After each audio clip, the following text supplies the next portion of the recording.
皆さんごきげんよう、上川薫です。今回取り上げる話題は、トランプ大統領の目指すアメリカ第一主義。この新しい方針によって、ヨーロッパ各国がかなり振り回されていることを取り上げていきます。その最も悪い影響が出ているのはウクライナでしょう。ウクライナにおいては、アメリカが軍事支援の停止、情報支援の停止、人道支援の停止という3つの支援の停止によって状況が急激に悪化しています。ヨーロッパ各国がこれに代わってウクライナ支援を行おうと努力はし始めましたが、民主主義体制というのは話し合いに基づいて予算が決定し、その予算が決まってから実際に動き出すといった具合にして多くの月日がかかります。支援の空白期間が長引くことはウクライナ女性にかなり悪影響をもたらすでしょう。そのことが一気に戦場に反映されたのがロシア領クルスク州で戦うウクライナ軍です。情報支援を失ったウクライナ軍はこれを好機と見たロシア軍の大攻勢にさらされています。モスクワタイムズより、アメリカが諜報支援を停止した後、ウクライナ軍はクルスク地域の占領地域のほぼ3分の1を失った。アメリカがウクライナへの諜報データの提供を拒否した後、クルスク地域におけるウクライナ軍の拠点は急激に縮小し始めた。3月2日から9日までの1週間で、ロシアにおけるウクライナ軍の支配地域の面積は407平方キロメートルから100平方キロメートルに減少した。ウクライナのアナリストの計算によると、過去24時間だけでウクライナ軍は40平方キロメートル以上の制御を失った。ロシア軍は昨日だけでも3つの村を奪還したと発表している。これらはクルスク地域におけるウクライナ軍の重要拠点であるスジャ市の北及び北東9から 12km 先に位置している。ウクライナ軍はロシア軍がこの地域に設置されているパイプラインを使ってスジャ市周辺のウクライナ軍陣地に向かって攻撃したと報告していた。このパイプラインを通じて以前はロシアのガスがウクライナ及びヨーロッパに供給されていた。現在ではガスの供給が止まったことにより中を兵士らが移動することにも利用できたという。ロシア軍はクルスク地域にいる1万のウクライナ軍が撤退するのを阻止するため、ウクライナとの国境沿いの橋の破壊を開始している。ウクライナ軍兵士はニューヨークタイムズ紙に対し、アメリカからの情報不足により、クルスク地域でのウクライナ軍の状況が急激に悪化したと語った。アメリカからの情報は3月5日以降入ってくることがなくなったという。ロシアはこれを利用し、北朝鮮軍の増派を含めて攻勢を強化した。ウクライナ軍がクルスク地域の戦線の安定化を図るために増援部隊を派遣するのか、それともロシア領からの撤退を図るのかは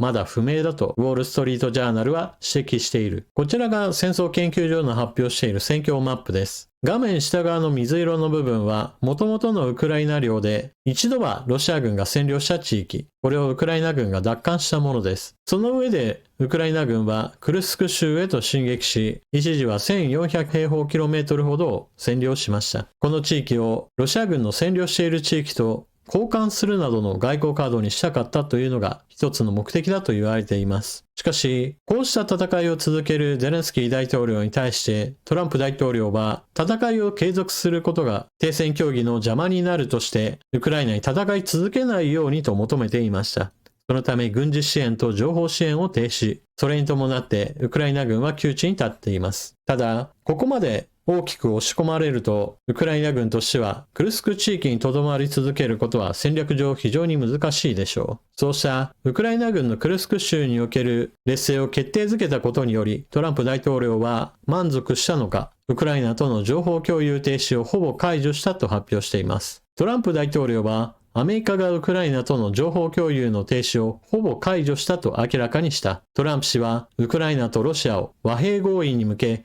交渉のテーブルにつかせようとしている。トランプ大統領は大統領専用機で記者団から情報共有の再開を検討するか問われた際にほぼ完了したと答え、ウクライナに真剣に成し遂げさせるため我々はできることは何でもしたいと述べた。またトランプ大統領は和平交渉のテーブルにつかせるためロシアへの支援を引き続き行っています。アメリカ、対ロシア非難加わらず、自国利益最優先、IAEA、理事会にて、ウィーンで開かれている国際原子力機関 IAEA 定例理事会で、アメリカはウクライナ南部ザポリージャ原発を占拠するロシアを非難する共同声明への参加を見送った。第2次トランプ政権下で初めて開催された理事会で、アメリカのロシア融和姿勢が改めて鮮明になった。共同声明は、アメリカ以外の先進7カ国を含む47カ国が参加し、ウクライナの主権と領土保全に揺るぎない支持を表明。ザポリージャ原発からのロシア軍撤退を求め、広範囲に及ぶ深刻な核リスクを引き起こしていると批判した。アメリカからの支援が停止したことは、ヨーロッパ各国にかなりの不安を与えています。その中で、ヨーロッパ各国で今導入が進められているステルス戦闘機 F-35 についても、ドイツからこのような懸念が上がっています。F-35 戦闘機にキルスイッチ、導入予定のドイツで懸念。アメリカ側の判断で機能停止できる。ウクライナ問題をめぐり、トランプ政権でヨーロッパ諸国が対立する中、ドイツがアメリカから来年導入を予定している F-35 戦闘機にアメリカ側の判断で機能を停止できるキルスイッチが仕掛けられるのではないかとの懸念がドイツ国内で出ている。ウクライナではアメリカが軍事情報提供を停止したため、供与されている一部の兵器の機能が制限されているとされる。ドイツ紙ビルトは、キルスイッチは単なる噂ではない。しかし、それを使わなくてもミッションシステムで簡単に飛行機を地上に留めさせられる。アメリカがウクライナに対して行ったと同じことを F-35 に行う可能性があるなら、契約のキャンセルを検討すべきだとする専門家のコメントを伝えた。一方、イギリスのテレグラフは、F-35 はいつでも自律的かつ独立して使用できる。F-35 は遠隔操縦の航空機ではないとするスイスやベルギーの国防担当者の見解も報じた。航空自衛隊は平成29年から F-35 の配備を進めている。ドイツの報道紙ビルトが報じたのは、今後ドイツに導入が進められる F-35 にバックドアが仕掛けられて遠隔操作でソフトウェアが完全停止したりする可能性が指摘されていました。ただしこれは今ある F-35 に対するキルスイッチがあるという話ではなく、現在のトランプ政権がそのような軍事的な意図を持って新たにキルスイッチを設けるのではないかといった懸念です。これはトランプ政権が従来の政権と全く異なる言動をすることによって多くの信頼を失っているからこその懸念だと言えるでしょう。実際にこのようなことが行われる可能性がゼロではないのが今のトランプ政権に対する各国の評価となっています。また、ウクライナにとっては非常に重要な情報網であり通信網であるスターリンク関連では、イーロン・マスク氏の言動がかなり注目されています。ウクライナ利用のスターリンクめぐり激しい応酬、イーロン・マスク氏とルビオ氏対ポーランド外相、アメリカのルビオ国務長官とテクノロジー界の大富豪イーロン・マスク氏がポーランドのシコルスキー外相とソーシャルメディア X で激しいやり取りを繰り広げた。問題となったのはマスク氏の衛星システムスターリンクのウクライナでの利用だった。マスク氏は投稿でスターリンクのウクライナでの利用停止に言及。これに対しシコルスキー外相はスターリンクを停止すると脅すなら他のサービス供給者を探すとほのめかした。ルビオ氏はすぐにこれに反応。マスク氏がスターリンクを停止させると言っているわけではないとし、スターリンクについて感謝すべきだとシコルスキー外相に促した。その後も3人は X でやり取りを続け、最後はマスク氏がシコルスキー外相を小さいやつと呼んで終わった。スターリンクはマスク氏が創業した宇宙企業スペース X のサービスの一部。同社は世界中の遠隔地やサービスが不十分な地域に高速インターネットを提供するというミッションを掲げている。今回の一連のやり取りはマスク氏がスターリンクについてウクライナ軍の背骨だと投稿したことで始まった。マスク氏は私がこれを停止すればウクライナの前線すべてが崩壊するだろうと書いた。これを受けてシコルスキー外相はポーランドがサービス料を支払っていると投稿。ウクライナ向けのスターリンクはポーランドのデジタル化省が年に約5000万ドルを負担しているとした。さらに侵略の犠牲者を脅すことの倫理的な問題はさておくとしても、スペース X が信頼できないプロバイダーなのだと判明すれば、私たちは他のサービス供給者を探さざるを得ないだろうと書き込んだ。この投稿をきっかけにルビオ氏が割って入った。シコルスキー外相を単なる言いがかりだと批判。ウクライナをスターリンクから切り離すなどと誰も脅していないとした。なお、この発言とは裏腹に、アメリカの報道では、政府関係者によるスターリンクの遮断をほのめかす発言が何度も出ていると欧米では報道されています。そしてルビオ氏は、ありがとうと言ったらどうか。スターリンクがなければ、ウクライナはずっと前にこの戦争に負け、今頃はポーランドとの国境にロシア軍がいたはずなのだからと書いた。マスク氏はその後、シコルスキ外相の投稿に答える中で、同氏を小さいやつと呼んだ。黙れ小さいやつ。そっちが支払っているのはコストのごくわずかだ。そして、スターリンクに代わるものはない。スターリンクは、ウクライナ軍が作戦の要として2022年2月のロシアによる侵攻開始以来利用している。ウクライナ国内にはスターリンクのターミナルが数万個ある。これにはアメリカ国防総省が2023年6月に購入した約500台が含まれている。そしてイーロン・マスク氏に関しては彼の展開する企業活動においても各地で反発を食らっています。産経新聞よりマスク氏がおかしくなる前に買ったんだ。アメリカ電気自動車大手テスラのイーロン・マスク氏を批判するステッカーの売れ行きが好調だ。トランプ大統領やヨーロッパの右派政党に接近するマスク氏に違和感を覚え、距離を置こうとする所有者が購入しているという。ステッカーを販売するオンラインショップによると、テスラ社のオーナー向けにマスク氏がおかしくなる前にこれを買ったんだや、反マスク氏のテスラクラブと記されたステッカーやマグネットなどの商品が並ぶ。アメリカのメディアによると、昨年12月までに30カ国から約1万8000点の注文があり、最近も1日あたり500から700枚が売れているという。ステッカーの売れ行きが好調な理由として語られるのが、経済的で環境に配慮した電気自動車というイメージを交換して、テスラ社を購入したリベラル志向のオーナーが、マスク氏のナシス仕草を忌避しているという説だ。ガーディアンは、オーストラリアで今年2月、テスラ社の販売台数が前年同月期 72% 減と大幅に落ち込んだのを受けて、愛車にマスク氏を批判するバンパーステッカーを貼っている女性に取材した。女性は、反イーロン・マスク氏に転じたきっかけを、マスク氏が今年1月のトランプ大統領就任イベントに登壇した際、右手を左胸に当ててから、右斜め上にまっすぐ突き上げるナチスドイツ式の敬礼をしたことだと説明したという。テスラ社の販売台数はヨーロッパでも急落し、今年1月は9900台と前年度比で 45% 減った。新車登録台数に占めるテスラのシェアは 1.8% から 1% に減少した。また、ドイツではAfD をナチスになぞらえて批判する人が多く、マスク氏も批判の対象となった。ドイツでのテスラ社の1月の販売台数は1277台で、2021年7月以来の低水準だった。もっとも、テスラの販売不振は、かねて激化していた中国メーカーの EV との価格競争も原因となっており、今後、マスク氏の言動が落ち着いたとしても、テスラの先行きは楽観できない。そのため、テスラの株価は大きく変動し、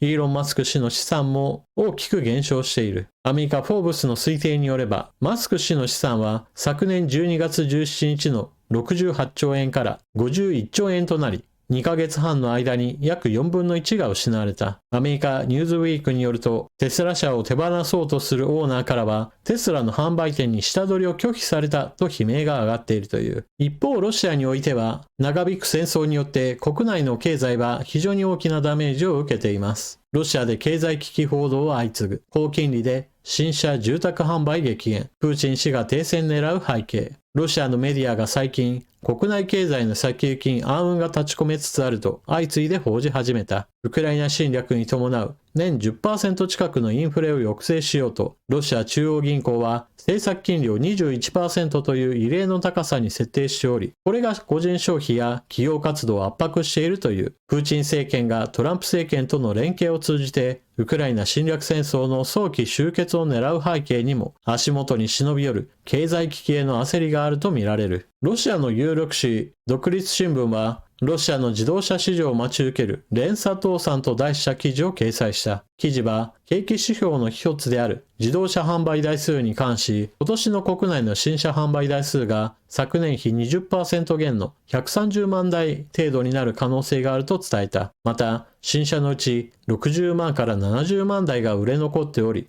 在庫は昨年の2倍に上っているという。業界団体トップは、市場縮小の主な要因は高金利による買い控えの広がりだと説明し、多くの消費者が高い金利でローンを抱えることを恐れて財布の紐を締めていると指摘した。同様の問題は住宅市場でも起きている。ロシア大手コンサル会社は2025年の新築物件販売数は24年比で19から 35% 減少すると予測した。さらに政権支持派のイズベスチアは高金利を要因として昨年の住宅ローン滞納額が前年比 63% 増となる1600億円に上り過去最高になったと報じた。銀行はローンが不良債権化することに警戒感を強めており、1月に承認したローンは申請全体のわずか 5% だったという。経済誌ベドモスチも多くの産業分野で金利支払いの負担が増大しており、ロシア経済は企業倒産の大規模増加リスクに直面しているとシンクタンクが分析していることを伝えた。プーチン政権も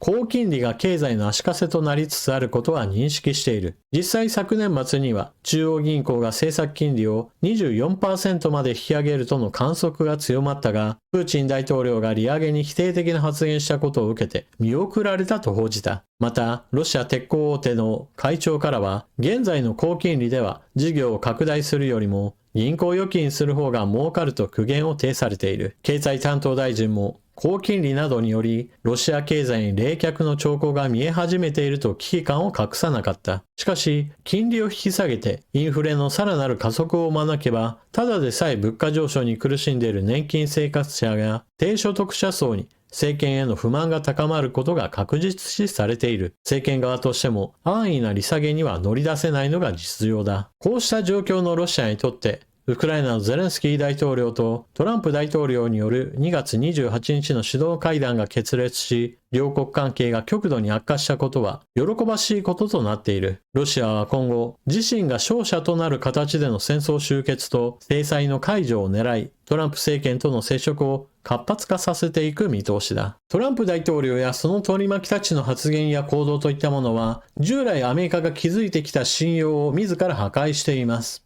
しかしこれはトランプ大統領らにしてみればそれは当然の行為だと言えます。なぜならばトランプ大統領は多国間での安全保障や平和主義ではなくアメリカ第一主義に基づく新秩序を構築したいとしています。ですからアメリカ頼りの体制といったものはそもそもアメリカにとっては鬱陶しいものであり、これからはアメリカの利益がまず第一であり、それ以外の国の利益は全く関係ありませんよということをはっきりと言明しているわけです。そのために今回、破壊された信用によって生み出された不安というものが兵器部門に及んでいます。今回紹介したドイツにおいては、今後アメリカから F-35 戦闘機を購入すると、そこには今までになかった機能としてキルスイッチが導入され、アメリカの意向に逆らえば、その時はアメリカ製の兵器は遠隔操作で機能停止に陥らされるかもしれないと不安が広がったというわけです。これは何も従来の兵器にそのような機能があるという話ではなく、今のトランプ大統領の下でのアメリカ産業はそのような同盟国に対する兵器販売においても自国に逆らえないような機能を追加してくる危険性が言われ始めているのです。この話はドイツだけではなくカナダなどにおいても同様の不安が広がっているそうです。カナダにおいてはトランプ大統領から51番目の州になれといったような話があり、しかもそれが冗談でも何でもなく本気だという話はトランプ大統領自身が繰り返し発言していますし、またカナダのトルドー首相もまたトランプ大統領との電話会談においてトランプ大統領は本気でカナダを併合したがっているという話をしています。ちなみにこのようなカナダに対する言動の繰り返しに伴ってカナダ国内の政局も動いています。従来ではトルドー首相の与党は次の選挙では負けるのではないかと言われていましたが、あまりにもトランプ大統領の圧力が厳しいがために、これに抵抗せねばとカナダ国民の支持率が上昇し、次の選挙でも政権与党をしっかりと守る可能性が指摘されています。また次期首相になる人物について言っても、トランプ大統領に迎合せずしっかりと反論していくことがカナダの国益になるとして、カナダ国民が結束すべきであると意見を表明しています。そして、ウクライナに対する軍事支援の停止について言っても、ヨーロッパ各国でアメリカの防衛産業離れを進めるべきだという意見が強まる要因ともなっています。ヨーロッパ各国、例えばオランダやデンマークからウクライナに対して F16 戦闘機の供与が進められています。アメリカからの軍事支援停止に関しては、この F16 戦闘機のメンテナンスなどについても、これを遮断するといった話が出ています。機体そのものは供与した国のデンマークやオランダのものなのですが、しかし、メーカーとしてはアメリカのメーカーですから、アメリカ政府が協力するなといえば F16 戦闘機のメンテナンスが受け入れないといった可能性が出てきているのです。これもまたさっきのドイツの話とも同じなのですが、アメリカ製の兵器を買うことによってアメリカのご機嫌を伺わなければならない。アメリカに、お前の国は私の国に感謝してない。だからあなたの国に対しては、もう支援は行わないと、あっさりと関係が断ち切られるようなことになれば、国防体制そのものが大きく揺らぐこととなります。日本にとっては、今の主力戦闘機が F35 戦闘機なわけですが、この問題は当然飛び火してきます。量産されているステルス戦闘機としては F35 戦闘機しかないというのが今の現状なわけですが、将来的には日本もまたヨーロッパもまたアメリカの軍事産業から離脱し、国産兵器やもしくは国際協調によって生み出された兵器へと移行していく必要性が高まっていくものとみられます。そうした意味では、今、日本、イギリス、イタリアで共同開発計画が進んでいる戦闘機について言っても、より重要性は高まったと言えるでしょう。ちょうどアメリカからも日本は自主防衛をもっと真剣に取り組めと言われているところですから、共同開発の戦闘機については次期主力戦闘機にすることを見据えた計画の見直しといったものも行った方が良いかもしれません。といったわけで今回の動画はここまで。トランプ大統領の掲げるアメリカ第一主義は残念ながら国際情勢の大きな悪化を招いています。だからこそ日本の政治、日本自身がいかにして生き残っていくかを考えなければならないわけで、政治の重要性がますます高まっていると私は思っています。海外で起こっていることだから遠いことではなく、結局海外で起こっている様々なことが日本の周辺情勢を大きく変え、そして日本自身にも影響を与えることは知っておくべきことだと私は思います。皆さんはどう思われたでしょうか？ぜひともコメントしていってください。それでは次の動画でまたお目にかかりましょう。またね。